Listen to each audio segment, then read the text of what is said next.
After a car accident. My friend and I were both reborn. In our previous life. I was the deskmate of the aloof campus belle, Willow. He was the childhood friend of the wealthy heiress, Freya. We were the ship everyone at school rooted for. Childhood sweethearts. Evenly matched in every way, until the delinquent transfer student showed up. The rich heiress skipped class to go joyriding with him. And even washed her hands to cook for him. The cold campus queen's savior complex flared up. She was determined to rescue the delinquent. Little did they know. He was only using both of them as stand-ins to practice on. All because his true love had Willow's face and Freya's figure. Only then did everyone realize, my friend and I were nothing but simps in unrequited love. The backup options left to pick up the pieces. Chapter 1. After the joint mock exam, my friend David and I were both publicly criticized by the school. I was reported because my grades had taken a cliff-like plunge. He was reported for disrupting exam discipline. Our homeroom teacher tried to persuade me with painstaking patience. George, it's okay to mess up once, but you absolutely can't be like this in the college entrance examination. You're already in your senior year. You need to stay steady. David muttered as if it were only natural. That's for sure. He's the future top scorer of the college entrance examination. Hearing that, the homeroom teacher stiffened his face and scolded him. I haven't even gotten to you yet, David. Sleeping in the exam hall would have been bad enough, but you even left your seat without permission and wandered into other classes, disrupting exam discipline. Do you even have any respect for me as your homeroom teacher? I clenched the test paper in my hand and let out a weary sigh. This really couldn't be blamed on us. Who would have thought we'd be reborn right in the middle of an exam? Opening our eyes to test questions from 8 years ago, anyone would have been completely dumbfounded. Filling the entire paper with everything I could possibly remember was already my limit, let alone keeping my ranking within the top 2 of the grade. As for David, when he woke up, he thought he was on a film set. He got up leisurely and strolled through several classrooms, praising how realistic the set design was, until he walked straight into the principal who was supervising the exams. And just like that, both our names appeared on the school's public notice board. The cicadas suddenly shrieked at the top of their lungs. The camphor trees cast swaying shadows along the corridor. My thoughts were dragged back to the present. Through the half-open glass window, I caught sight of my deskmate, this time's top student in the grade, Willow. She was lowering her eyes, focused intently on explaining a problem to Makoto, the new transfer student. The girl's pale neck was as slender as a swan's. Wisps of hair by her temples partially veiled her brows and eyes. Her delicate fingers held the pen lightly as it moved across the paper. Perhaps she sensed the intensity of my gaze. She paused mid-stroke and suddenly turned her head to look over. Our eyes met and froze for several seconds, until the hot wind ruffled the hair on my forehead. Makoto, sitting in front of her, raised an eyebrow, his lips forming the words, "Willow, what are you looking at?" She withdrew her gaze at once and shook her head lightly. I lowered my head, staring at my palm as I slowly clenched my fist, carefully reconstructing the timeline. The second mock exam of senior year, the second month since Makoto transferred here. By now, he had already met everyone he was supposed to meet and grown familiar with everything he was meant to. There was still 1 week before Willow and I would have our first argument. 1 week later, during evening self-study, she would skip class with Makoto, just because he said he wanted to take her to see the fireworks show at Rose Plaza. When I found out, I would frown and ask her seriously, "Willow, have you seen the college entrance examination countdown on the bottom right of the blackboard?" We had been deskmates since middle school. Our tacit understanding was so strong that a single sentence from the other was enough to grasp the hidden meaning behind it. So she would let out a cold snort and say, "So what? I've studied for so many years and only skipped class this once. What difference could it possibly make? George, you should worry about yourself. Best 2 out of 3, you've already lost 1 round." But she didn't know, once something happens the first time, the second time becomes much easier. As for best 2 out of 3, that was a bet we had loved making since middle school. 3 exams made up 1 full round. Whoever won could make 1 request of the other. In my previous life, I had actually lost this round too. After 2 ties, I ended up in second place by a single point. Even after getting another chance, the result hadn't changed, only this time, my own score looked utterly miserable. I lifted my head again and looked over, utterly certain. "Willow, you won't have another chance to beat me." Chapter 2. The homeroom teacher talked until his mouth went dry. At last, in a rare act of mercy, he waved his hand and let us return to class. The moment we stepped over the threshold, we heard a low buzz of discussion. Someone was holding the ranking sheet and sighing dramatically. "My God, I've been shipping this evenly matched pair for so long, are we really heading for a bad ending?" "It's fine. The childhood sweethearts ship I root for already got a bad ending anyway." As soon as the words fell, a burst of girls' laughter drifted from down the corridor. We turned around instinctively, and caught sight of a well-proportioned figure. David froze slightly. It was the childhood friend he had loved for many, many years in both his past and present life. Freya. She wore a fitted white athletic jacket with a matching pleated skirt, a wristband wrapped around her right hand. With her left, she brushed aside the damp strands of hair clinging to her forehead. Her features were delicate and sharply defined, her eyes lively and clear. Her entire being radiated the vitality and brightness unique to girls her age. She was completely different from Willow's cool detachment. Freya let out a soft scoff. "Move, you're in the way." Her tone was arrogant, her expression tinged with disdain. Tilting her head slightly, she looked straight ahead and stopped in front of David and me. If this had been the 17-year-old David from our previous life, he would have refused to budge and snapped back at her. "The hallway doesn't belong to you," just like they always did, bickering non-stop. But this was David 8 years later. He merely shrugged,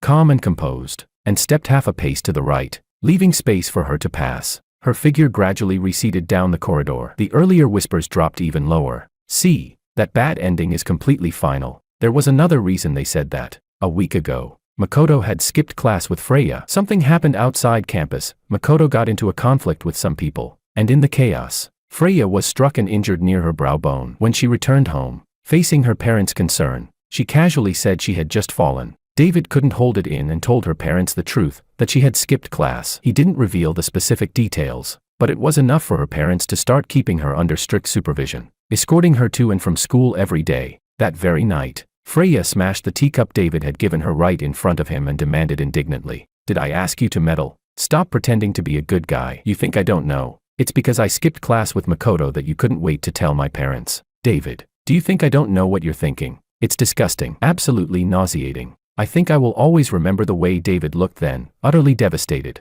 as if his heart had turned to ashes. He gave a self-mocking smile and said, "The doctor said if the wound had been even a fraction of an inch off, she might have lost that eye." I patted his shoulder without saying anything. Everyone walks their own path. Outsiders can't truly understand another person's feelings, nor offer perfect advice. Sometimes, silent companionship is the greatest comfort. You only understand the taste of it after you've lived through it yourself. Just like David and I in our previous life. Stubborn and headstrong, just like the uncertain roads that lie ahead for Willow and Freya in this life. If this were our previous life, tomorrow night David would lower his head first, take the initiative to talk to Freya and apologize, offering her a graceful way out and ending their Cold War. After all, that was how it had always been for so many years, every conflict resolved the same way. Given a second chance, I turned my head to look at David. He sensed my unspoken question, casually brushing a hand through his hair. He smiled, free-spirited, flamboyant, yet still refined, just like the superstar he would become in the future, with tens of millions of fans. He said,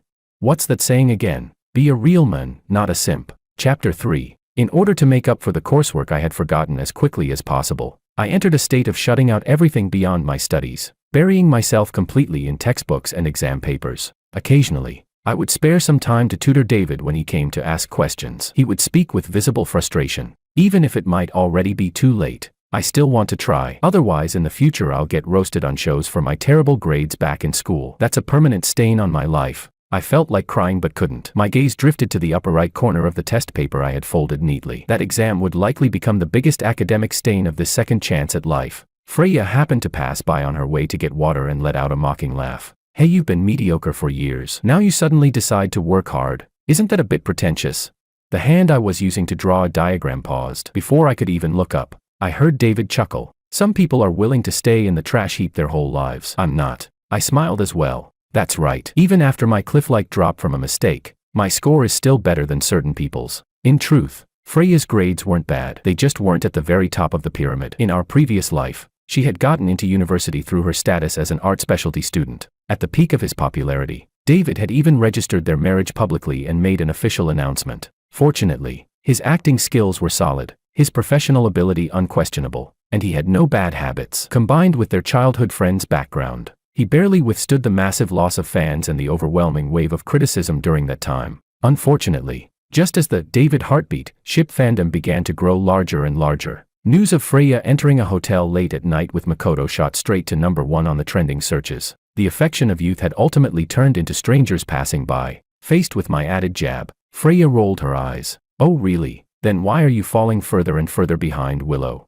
I froze slightly. Only then did I realize the seat to my left had been empty since evening self-study began. It suddenly hit me. Tonight was the night Willow would skip class with Makoto to watch the fireworks show. Originally, Something like this would have involved Freya, but since she had been under strict supervision by her parents lately and was pretending to behave in order to reduce her sentence, the one who went instead became Willow. Willow was known throughout the school for being excellent in both character and academics. The teacher doing attendance checks would assume she had taken leave and not think much of it. The homeroom teacher would assume she had her own arrangements and wouldn't interfere, so skipping class went unusually smoothly for her. As for Makoto, he had requested 3 days off under the excuse of undergoing a collective removal surgery of useless accessory tissue in the human head, in other words, having his wisdom teeth removed. After the final bell of evening self-study rang, I stayed in the classroom for another half hour to finish the last math paper. David stayed and worked alongside me. When we were done, we walked into the silent stairwell and ran straight into Willow, who had returned to school to pack up her things. 8 steps separated us. I stood above, looking down at her. She stood below, looking up at me. David clicked his tongue and pulled me to leave, but Willow shifted slightly and blocked our way. She looked at me and asked, "George, aren't you going to ask me why I didn't come to self-study?" I smiled at her calmly. "Willow, that's your own business. I won't interfere in any of your decisions. After making the same mistake once, I would never allow myself to make it a second time." David crossed his arms, looking puzzled, though there was still a hint of teasing in his expression. "Listen to that. You're just desk mates. Why would George need to care why you skipped self-study?"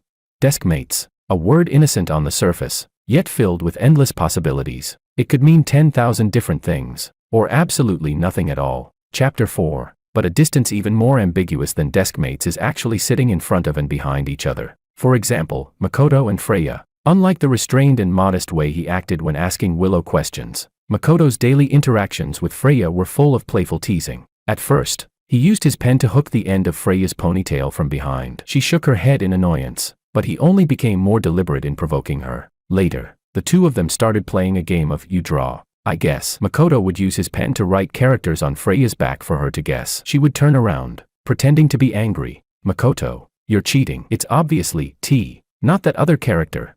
Makoto would laugh and reply helplessly, all right, it's T, it's T." I withdrew my gaze, yet from the corner of my eye I saw Willow watching them as well. On the test paper in front of her, a single question had remained unsolved for half of evening self-study. David once told me that the writing on the back game had started when they were children. Their parents, trying to make them quiet down, told them to write characters on each other's backs. Whoever recognized more would earn an extra little red flower. Over time, it became a game that seemed unique to the two of them, but the truth was, anyone could replace the other. The cicadas had gone silent. This sweltering summer was finally coming to an end. Yet as the college entrance examination countdown ticked down day by day, under the immense academic pressure, students would naturally look for ways to entertain themselves during short breaks. In the past, they would hype up and ship Willow and me. Of course, neither of us had ever explained or denied it. There was an unspoken indulgence in our silence. Now, however, they had started betting on whether Willow or Freya would end up with Makoto. The bet formed after a PE class. The PE teacher had something to handle and let us move freely. Some students relaxed outdoors. Others hurried back to class to study. Freya was gossiping with classmates. Willow was in the classroom studying with Makoto. David and I bought a bottle of cola and headed back toward class. On the way, we ran into Makoto, who had come downstairs early because he couldn't focus anymore. He grinned and greeted us. "Yo, George, David, you guys like this too? I love it as well. Too bad my family's poor. I can't afford it. So tragic. Liking something but not being able to have it, that's the worst." He sighed theatrically. "Guess I can only watch it become someone else's." I was just about to twist open the bottle and shove it straight into his mouth when, before I could say a word, a soccer ball came flying at high speed and smashed the glass of the fire hose cabinet beside us. Reacting instantly, I grabbed David and pulled him away. The very next second, Makoto let out a piercing howl. Looking down, I saw a shard of glass deeply embedded in his leg. Blood began flowing immediately. The first to rush over was Freya. Her eyes reddened in panic. As she helped Makoto up, she shouted at David, who was standing there watching, "Move." Then she supported Makoto toward the infirmary. Then Willow appeared. There was something in her eyes, a kind of disappointment, as if she had seen through everything. She said, "I saw it. You clearly had the chance to push him away just now. Why did you just stand there and do nothing?"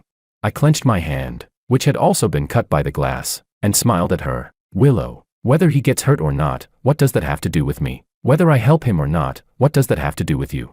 After that, the betting pool in class formed on its own. David drank his cola and laughed, casually saying, "I bet neither of them will end up with Makoto." No one heard him, except me, and I agreed, because I had seen the person Makoto truly liked. A girl whose face resembled Willow's, but whose figure resembled Freya's. Chapter 5. That girl was the one he had secretly admired before transferring schools. She was strikingly beautiful and came from a wealthy family. That kind of untouchable, high above the crowd girl held an irresistible attraction for Makoto, who had grown up accustomed to feeling inferior. On top of that, there was the frustration of being forcibly transferred because of overly frequent contact. Her parents had demanded it. That sense of defeat only made him obsess over her even more. His repeated truancy had actually been to sneak off and see her, dyeing his hair, street racing, acting rebellious, hanging out with shady people every day. It was all just to catch her attention. After the college entrance examination in our previous life, both Willow and Freya confessed their feelings to him. What they received in return was a smile tinged with disdain and understanding. He said smugly, "Haven't we always just been friends? Isn't that better? Being friends is more stable than being lovers." Not long after, he successfully conquered the girl he had once had a crush on. I remember Willow standing there in a daze when she saw the two of them together. The expression on her face shifted visibly, from shock to grievance. Two similar faces. That alone explained everything. Freya realized she had merely been a substitute for comfort during a shopping trip at a clothing store. A brash girl mistook her for someone else and blurted out, "Ha! From the back I thought you were Big Bro's sister-in-law." As the words fell, Makoto appeared, strolling over lazily, his right arm wrapped around a brightly smiling girl. Everyone greeted her warmly as sister-in-law. Freya's smile froze on her lips. After that, we never saw Makoto again. We only heard that he had eloped with that girl and moved to another city to live together. The next time we heard about him was 8 years later. By then, Willow and I were already together. With the support of David's connections, I had successfully started a business and built a fortune worth over 100 million. Willow, after entering a direct PhD program, had obtained a senior professional title and become the youngest master's supervisor at her university. And yet, the proposal I had meticulously prepared was interrupted by Makoto's sudden appearance. Looking back now, the scene was almost absurdly dramatic. Anyone unaware might have thought we were filming some over-the-top melodramatic web series. That day, Makoto was gravely injured, yet he still insisted on coming to confess his feelings to Willow, just to see her one last time. I stood there clutching the ring I hadn't even had the chance to place on Willow's finger, quietly watching as she escorted Makoto to the hospital. She even accused me of being heartless. After all, you were classmates. How can you just stand by and let him die? Unfortunately, at that time, I was a simp. In my eyes, she automatically carried a soft focus filter. I simply thought that was just her personality. I never once considered the possibility of lingering feelings. If I had used my brain even a little, I would have realized her words made no sense. I had already called an ambulance. How was that, letting him die? And the double standard was almost laughable. Once, I merely gave directions to a girl who asked, and Willow gave me the cold shoulder for an entire week, saying I lacked boundaries. Yet when I was proposing, she insisted on personally taking Makoto to the hospital. Somehow, that had to be her responsibility. Later, Makoto was hospitalized. The tenderness and concern in Willow's eyes were nearly impossible to conceal. After standing me up again and again, it was her increasingly distant gaze and drifting thoughts when she faced me that said everything. During yet another date, when her phone suddenly rang halfway through dinner, I pressed the decline button. Calmly, I said to her, "Let's finish this meal. Consider it a dignified ending to what we had." She froze in place and called my name in a slightly panicked voice. "George." I didn't argue. I leisurely finished the last spoonful of soup, signaled the waiter for the bill, then stood up. "Willow, next time we meet, we won't say hello." But that night, she didn't go to see Makoto. I still don't know why. The next day, the trending topic, Freya entering a hotel late at night with a man, shot straight to #1. At that very moment, David, who had been live streaming, proudly showing off how beautiful his wife was, instantly became the internet's biggest clown. Memes about him spread across the entire web. The king of "I'm fine" after getting cheated on. Unexpectedly, no one could get in touch with him. Until 3 days later, he came to see me. David rubbed his temples wearily, his voice rough with exhaustion. "I'm so tired, George. I really can't hold on anymore. I already gave her the divorce papers to let them be together. Why won't she agree?" I let out a soft sigh and glanced at my phone, which kept vibrating. The caller ID showed Willow. Just as the car was about to exit the tunnel, the blinding light made me instinctively close my eyes. When I opened them again, I was back 8 years ago. Chapter 6. Unlike the open hostility between David and Freya, Willow and I still maintained a trace of decorum. Occasionally, when a teacher called us up to work through the most difficult final problem together, We would set aside all grievances and discuss it as usual. Then we would listen to the teacher's encouragement. You two are not only competitors on the road to the college entrance examination, but also comrades fighting side by side. After studying hard for more than 10 years, the finish line is right ahead. Don't let anything affect you. I smiled and nodded. One advantage of never having stopped studying in my previous life was that when I returned to senior year, I could quickly retrieve the coursework buried deep in my memory. Once my grades recovered to their original level, they would no longer be easily shaken. The one affected was Willow. The day before the mock exam was her birthday. After evening self-study ended, Makoto gave her a gift, a wristwatch bought from a roadside stall. Some girls who saw it exclaimed enviously, "Wow, doesn't giving a watch mean a confession? Seriously, you're going to start rumors just because he gave her some cheap watch?" The one who responded was Freya. She shot the speaker an extremely displeased look, her gaze sliding casually over Willow's wrist. At critical moments, the worst thing is a distracted mind. I don't know whether Makoto intended it as a confession, but Willow was definitely unsettled because of it. After the exam, her ranking dropped out of the top 10 for the first time. There were multiple blank questions on her paper, left unanswered for no apparent reason. As for me, after pulling an all-nighter of relentless studying, I returned to first place. This round, I won. For some reason, I suddenly recalled the request she had earned the last time she won our bet. In the past, whenever she won, her requests were usually simple, asking me to treat her to a meal, or punishing me by making me do a few extra sets of mock papers. Except for that one time, my pen scratched steadily across the page as I remembered that night. I had leaned back helplessly in my chair and asked her what she planned to request this time. David had mentioned a newly opened roast goose restaurant near school that tasted great. I had already intended to take her there to try it. After a long silence with no reply, just as I was about to ask again, she lowered her eyes and handed me a note. The handwriting on it was as graceful and delicate as she was. In a soft voice, she said, "I'll save this request until after the college entrance examination." Curious, I glanced at her. From her cheeks down to her neck, a large patch of red had bloomed. I don't know what she originally intended to ask for, but it definitely wouldn't have been the kind of request from our previous life. Helping the person you like pursue the person they like, just thinking about it makes you want to slap yourself twice for being that foolish. Later, she confessed to Makoto, and failed. Just like in this life, when she eventually learned that Makoto's gift of a watch was not a confession at all, but, as he put it, "I gave it to you before the exam so you could wear it in the exam hall. Wouldn't that help you manage your time better?"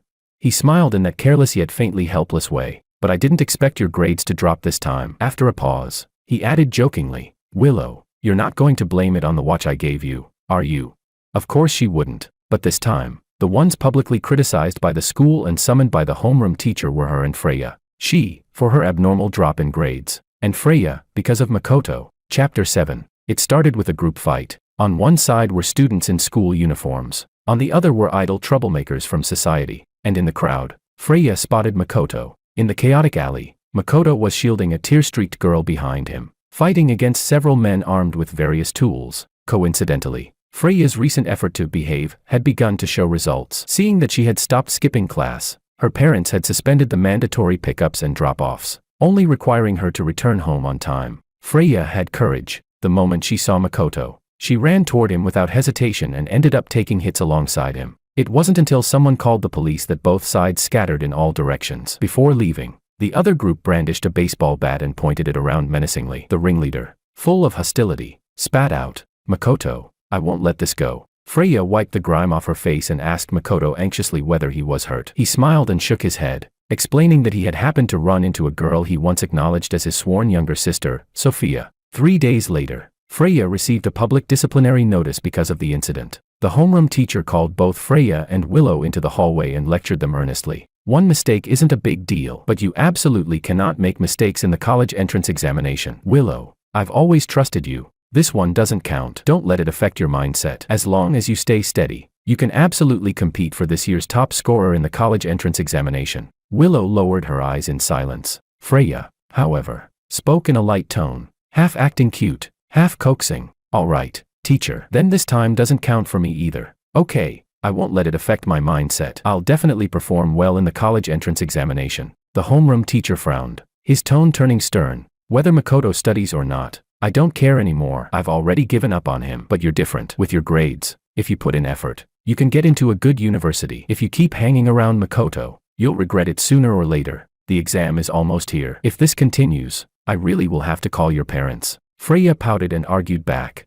They were bullying that girl. Makoto was just standing up for what's right. What's wrong with that? Teacher, can you stop being biased against him just because his grades are bad? I know a student's priority should be studying, but learning how to be a good person is important too. Her reasoning sounded well structured. Willow remained silent the entire time. In the end, after Freya's persistent pleading and dramatics, the homeroom teacher reluctantly agreed not to call her parents and left in frustration. Makoto immediately appeared to thank her. Just then, a group of students ran past playfully. One of them accidentally bumped into Freya. She staggered and fell, clutching her ankle with a sharp intake of breath. Hearing that, Makoto crouched down without hesitation, supported her foot, and took off her shoe. A large bruise was already forming around her ankle. The next second, Makoto lifted her up to carry her to the infirmary, completely ignoring Willow, who stood nearby without moving. Freya looked delighted, nestling obediently into his arms. David and I were walking by with cola in hand and hadn't even paid attention at first. But Freya suddenly called out, "David." David let out a small burp and turned his head in confusion. After glancing at their situation, he seemed to understand and grinned. "Don't worry, I don't know anything." She fell silent for a moment, staring quietly at him. Then she gave a soft snort. "You'd better remember what you just said." In our previous life, Freya hadn't run into Makoto that day, because that afternoon, someone in class had been playing a fortune-telling card game. Both Freya and David had been curious about their futures. After drawing their cards, the interpretations were: one red, shining across the four corners of the world; the other, fading into the sea of people. The smile in David's eyes had vanished. A faint crease formed between his brows. Freya had laughed lightly, dismissing it without care. Chapter 8. As the college entrance examination drew nearer, the betting pool was approaching its conclusion. Some were certain that after graduation, Makoto would confess to Freya. They began analyzing how well the two matched, talking about the classic campus pairing of a rebellious bad boy school king and a wealthy heiress. I tilted my head toward David, who was resting his forehead on one hand, pen in the other, marking up problems on his test paper. Perhaps feelings that are too steady are easily overlooked, or perhaps years of familiarity conceal the thrill of a racing heartbeat.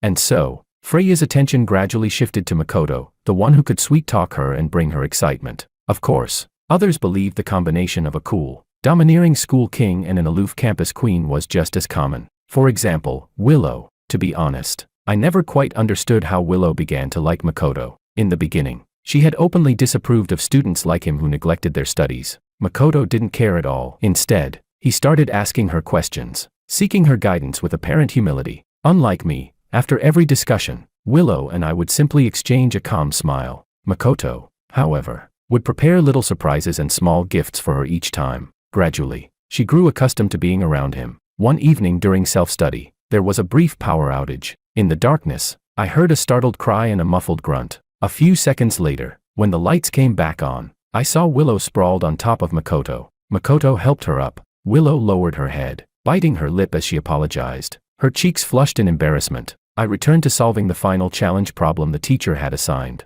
Out of the corner of my eye, I noticed Willow's pen hovering motionless over her paper for a long time. By the time I finished every question, the steps she had written were completely chaotic. Naturally, the answer was wrong. Of course, beyond simple affection, when two girls share feelings for the same boy, it's hard to say there isn't a competitive edge born from jealousy. Yet in this rivalry between them, the first to be eliminated was Freya. Back during the group fight, the opposing side had threatened not to let Makoto off the hook, but the one they targeted was Freya. By the time the news reached our class, Freya had already been sent to the hospital. It rained heavily that day, the downpour drowning out every sound. She had been slapped so hard her eardrum was perforated. The injury was severe enough that she could no longer continue preparing for the exams. Some classmates whom Freya had once helped, carrying water, moving desks, suggested visiting her at the hospital. Makoto went as well. When they returned, everyone's opinions shifted. No one believed anymore that the two of them would end up together. Word spread that Freya's mother,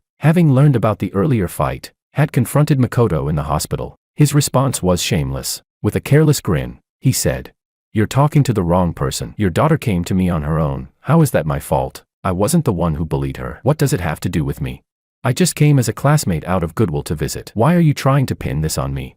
Someone asked how Freya reacted. Those who were there said she simply lay against the hospital bed, wiping away tears quietly. She didn't say a single word, because the truth was impossible to refute. Chapter 9. David went to visit Freya shortly before the college entrance examination. He went because his parents brought him. Freya had just woken up from anesthesia after surgery. In her hazy state, she saw David sitting by the bed, carefully peeling an apple. Her voice choked as she spoke. David, I had a very, very long dream. In it, you rose to fame and became a huge star, but at the height of your popularity, you proposed to someone and registered your marriage. David replied simply. Oh, Freya asked. Aren't you going to ask who that person was? David smiled carelessly. Freya, whoever it was, it wouldn't have been you. As her face turned pale and flustered, David placed the perfectly peeled apple onto a clean plate and stood up. Actually, peeled apples aren't that great. They oxidize too quickly. The freshness disappears fast. He had learned to peel an apple in one continuous strip because of Freya. Like me, David had been a simp in our previous life. So when Freya once said, I don't like apples, but I like peeled apples. I don't like shrimp, but I like peeled shrimp, he naturally went and learned these so-called boyfriend essentials. To peel an apple without breaking the skin, you have to go very, very slowly. But this useless skill would probably never be used again. After Freya left, the class gradually began to assume that Willow and Makoto would end up together. During breaks, you could always see her discussing problems with him. And so, even though Willow and I were desk mates, the closest seats in the room, for a long time we hardly had a proper conversation. After I finished explaining a problem to David, he glanced at Willow, who was still repeatedly explaining the same question to Makoto, and laughed. How many times has she explained that one already?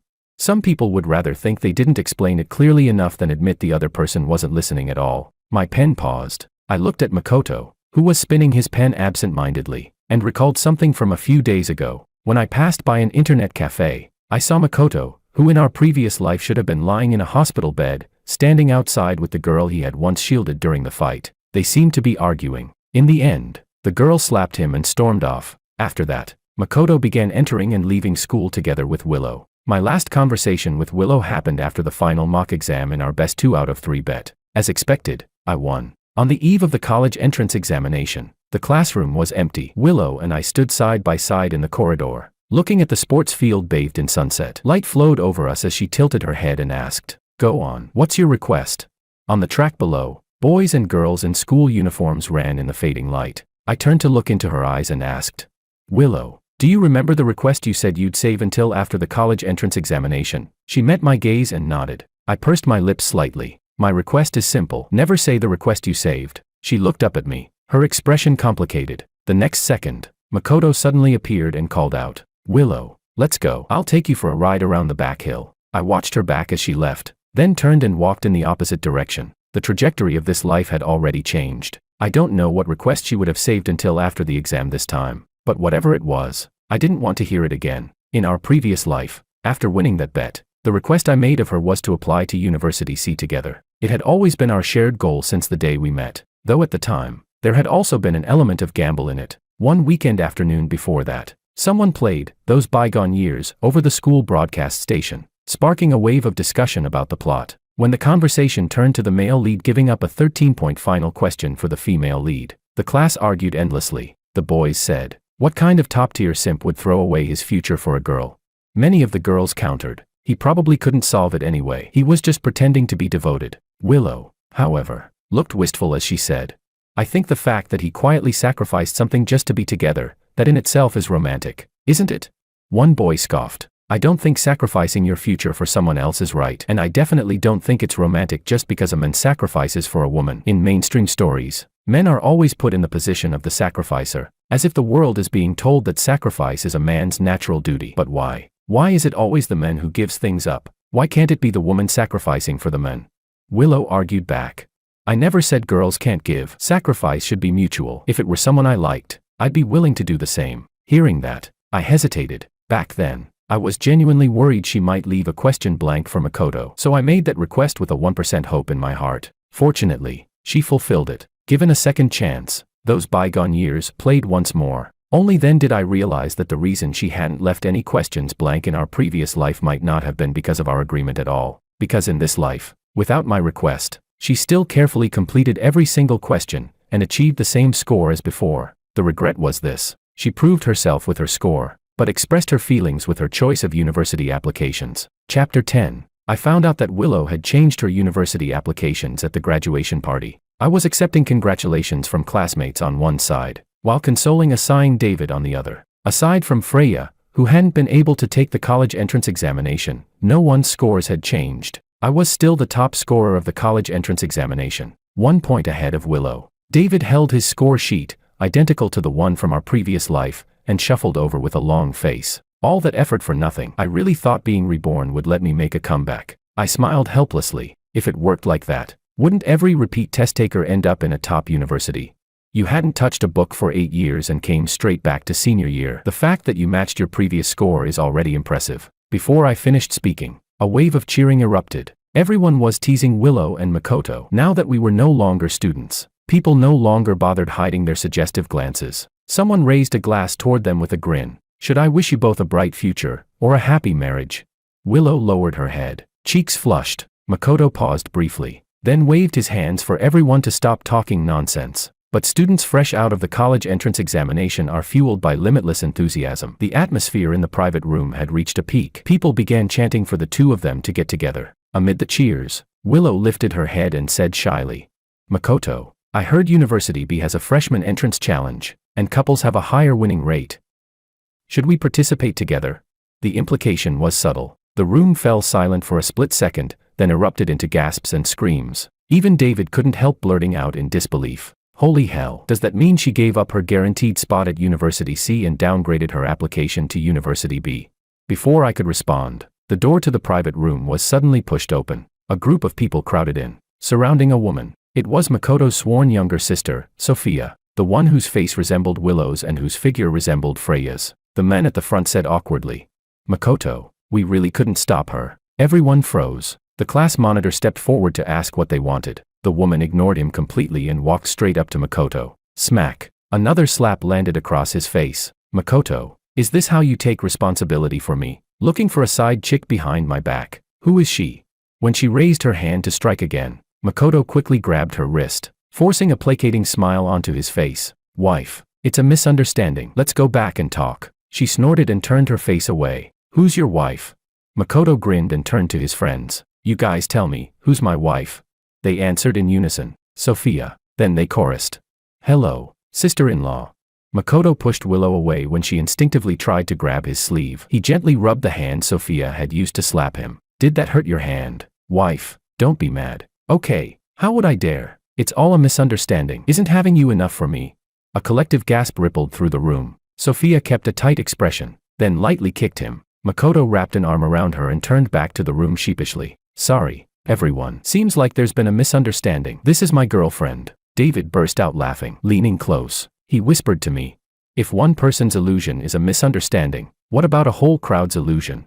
The time I showed off my relationship on livestream was already clown enough. Didn't expect someone purer than that. I'm dying. If I ever can't carry on, I'll just live off this memory. The confession ended abruptly. Sincerity dissolved into farce. Color drained inch by inch from Willow's face. Suddenly, I felt nothing but boredom. I avoided her panicked gaze and left with David. In this second life, the only thing that seemed unchanged was Makoto. He still eloped with Sophia and moved to another city to live together. After that summer, we all scattered to different corners of the country. The next time we met was 8 years later, at an alumni reunion. Chapter 11. Just like in our previous life, David became a red-hot superstar. Because of scheduling conflicts, he couldn't attend the reunion in person, but in his own name, he donated $10 million to our alma mater to support its development. As a centennial anniversary gift, then an interview video of him was played on the big screen. The reporter asked sharply, "Netizens often mock your academic performance back in middle school. How do you respond to that?"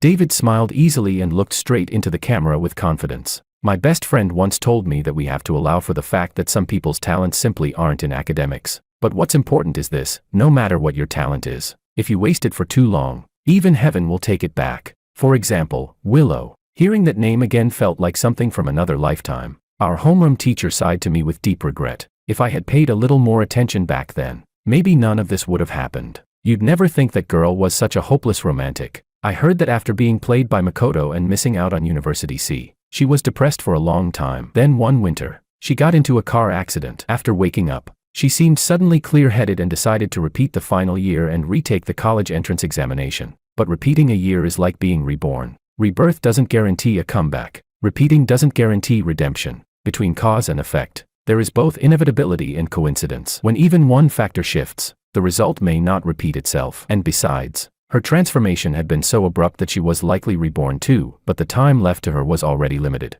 This time, unlike in our previous life, She didn't retake the exam successfully and rise step by step to become a master's supervisor. She failed. After enduring setback after setback, she was crushed. The confidence and brilliance she once carried were completely gone. In the end, she had no choice but to let go of her pride and attend the university she had always looked down upon. I remembered receiving a message on the day I graduated from University C. It read, "One wrong step, and you can never reach the finish line again." It came from an unknown number. I didn't reply. An alumni reunion, at its core, is still a battlefield and a marketplace of status. No one looks at past glory, they look at present achievement. So it didn't surprise me that neither Freya nor Willow appeared. What surprised me was hearing people once again discussing the plot of those bygone years. A student said, "I think changing your university application just to be together is really romantic." A young girl turned to who was probably her boyfriend and asked, "If it were you, would you do that for me?"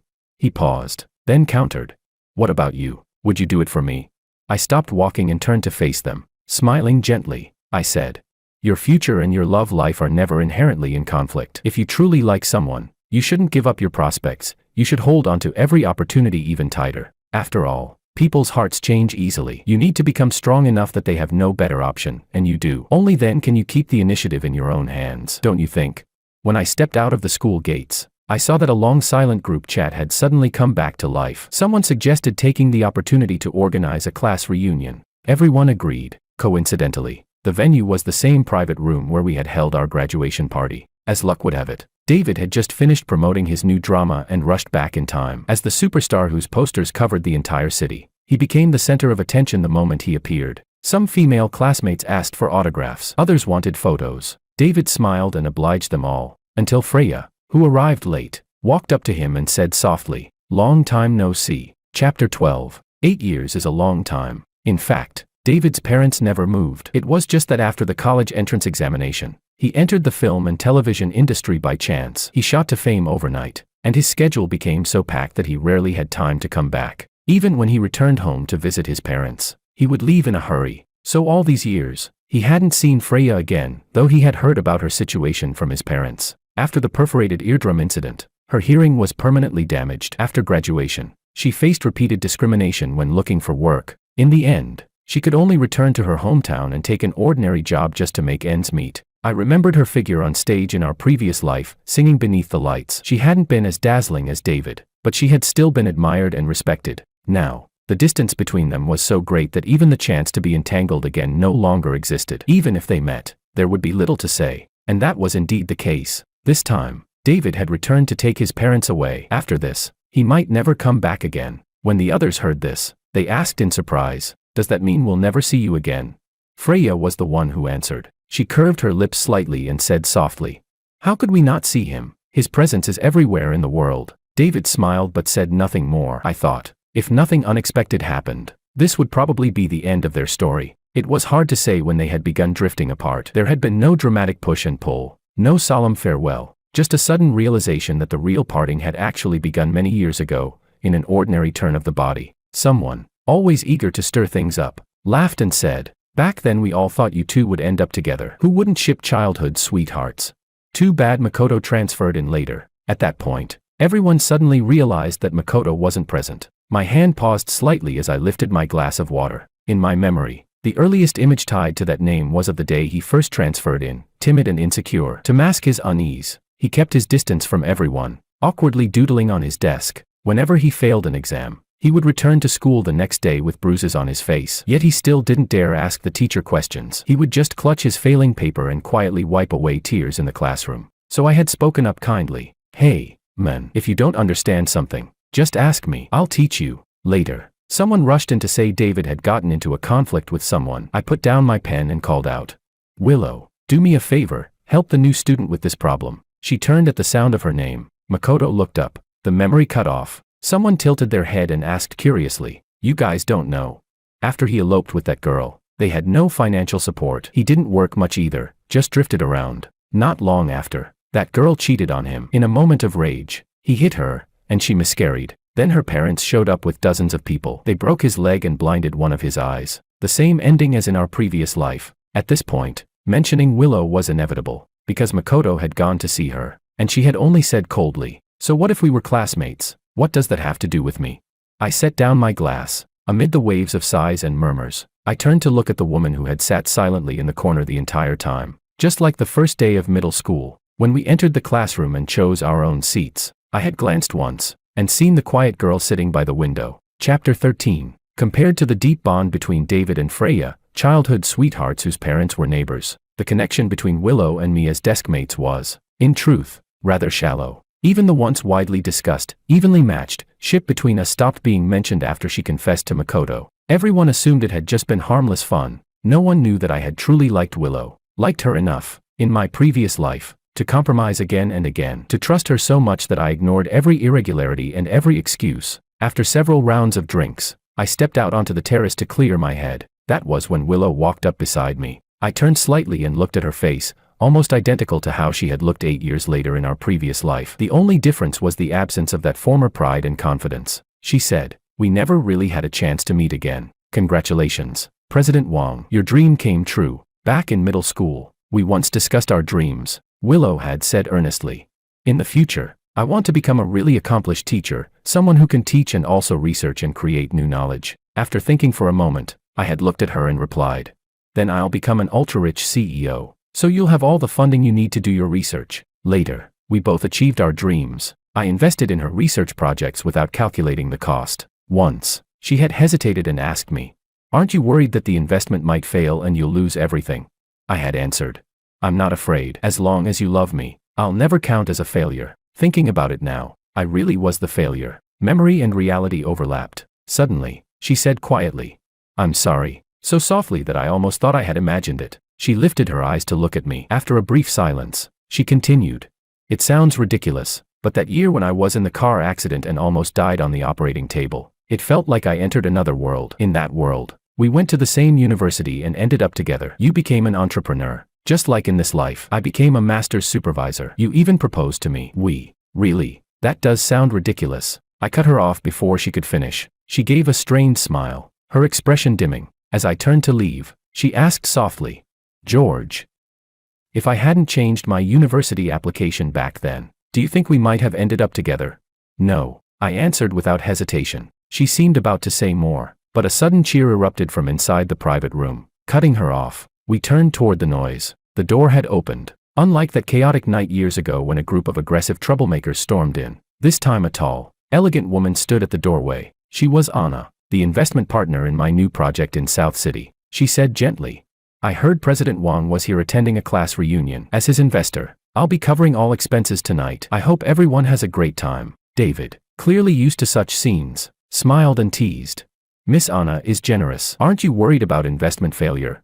She replied seriously, "How could I not be? Investment carries risk. You should enter the market cautiously. That's why only mutual benefit is worth investing in." Everyone laughed and started calling my name. Even the air seemed tinged with suggestion. The evening breeze lifted the hem of Willow's skirt. I stepped back half a pace. Under her gradually paling expression, I turned and walked away. "Next time we meet," I said calmly, "there's no need to come over and say hello." Chapter 14. After the reunion ended, David and I left together by car. As we drove through a long tunnel, an identical car approached from the opposite direction. In a fleeting moment, through a half-open window, I seemed to glimpse two figures inside. One was rubbing his temples in exhaustion. The other leaned back against the seat with eyes closed. Startled, I quickly turned my head to look again, but the car had already disappeared. David flipped through his new script and asked what I was looking at. The tunnel was about to end. Light gradually spilled in from ahead. I shook my head gently. Suddenly, I remembered that many years ago, when people were discussing the entanglement between Willow, Freya, and Makoto, they had once whispered about David and me as well. They had said, according to typical campus drama plots, those two would count as male supporting roles who loved but couldn't have. I had leaned over with a smile and asked, "Really? Then that story must be far too narrow. The world is huge. Life is long. No one is merely someone else's supporting role, including you, who are discussing us right now. After all, we are the protagonists of our own lives. Why should we ever settle for being supporting characters in someone else's story?"